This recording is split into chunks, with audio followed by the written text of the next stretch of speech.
తిరుమల శ్రీవారిని బ్యాడ్మింటన్ క్రీడాకారిణి పివి సింధు దర్శించుకున్నారు. వీఐపీ ప్రారంభ విరామ సమయంలో స్వామివారి సేవలో పాల్గొన్నారు. టీటీడీ అధికారులు సింధు దంపతులకు స్వాగతం పలికిన దర్శన ఏర్పాట్లు చేశారు. వచ్చే ఏడాదిలో మలేషియా, ఇండోనేషియా టోర్నమెంట్లలో బాగా రాణించాలని ప్రార్థించినట్లు పివి సింధు తెలిపారు.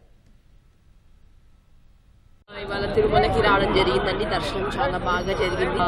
పెళ్ళై 1 year అయిందని చెప్పి రావడం జరిగింది మా హస్బెండ్తో ఇంకా మా ఫ్యామిలీతో. దర్శనం చాలా బాగా జరిగింది అండ్ మళ్ళీ తప్పకుండా వస్తానని కోరుకుంటున్నాను. ప్రతి సంవత్సరం ఆల్మోస్ట్ ఎవ్రీ ఫ్యూ మంత్స్కి వస్తూ ఉంటాము. నెక్స్ట్ మలేషియా జాన్ నుంచి మలేషియా, ఇండియా, ఇండోనేషియా టోర్నమెంట్స్ ఉన్నాయి. అందులో బాగా ఆడాలని నేను కోరుకుంటున్నాను. అలాగే ఇప్పుడు అకాడమీ కూడా కన్స్ట్రక్ట్ చేయడం జరుగుతోంది వైజాగ్లో. సో దాంట్లో కూడా మంచిగా కన్స్ట్రక్ట్ చేసి మంచిగా అకాడమీ రావాలని నేను దర్శనానికి కూడా రావడం జరిగింది.